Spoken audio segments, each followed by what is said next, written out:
Morgan, the Louisville Metro Police Department just released new arrest video of pro golfer Scottie Scheffler. Now, last Friday, ahead of the second round of the PGA tournament, you may remember he was arrested. Also today, officials said the arresting officer did not have his body camera on during the incident, which is technically a violation of their policy. Scheffler was pulled over. He was arrested when he tried to enter the championship. Police were on the scene there directing traffic around a deadly crash, and the golfer says he was following directions. The arresting officer says the pro golfer refused to comply and instead accelerated, dragging him to the ground. NBC News correspondent Maura Barrett is following the very latest, these really kind of conflicting reports here, Maura. So what is actually visible in this new video, and what did we learn about how Louisville police now are managing the officer who didn't actually have his camera on?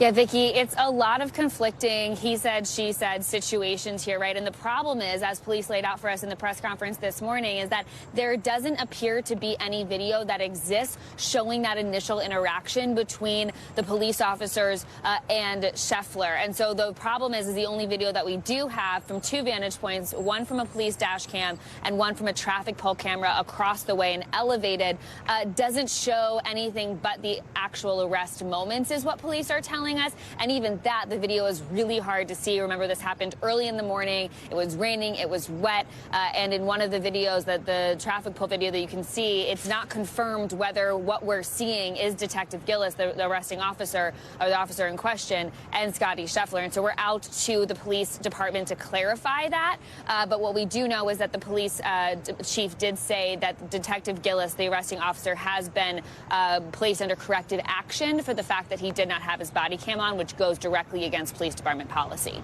Okay, set that part aside. Do we have any evidence that he did actually hit and drag an officer? And remind us of the list of charges that would be very serious he would be facing, you know, if that really actually happened. What we have in terms of evidence is the appearance of the officer's clothes and some of his injuries after the fact, but there's no video evidence to support that. And that's something that Scheffler's attorney said just outside of the press conference shortly after. I want you to hear a little bit about his take on this. Scottie Scheffler didn't do anything wrong. We're not interested in settling the case. We will either try it or it'll be dismissed. It was a chaotic situation and a miscommunication, and he didn't do anything wrong.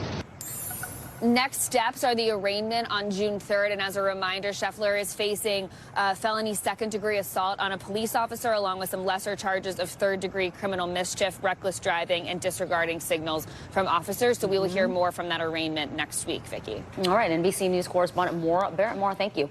Thanks for watching. Stay updated about breaking news and top stories on the NBC News app or follow us on social media.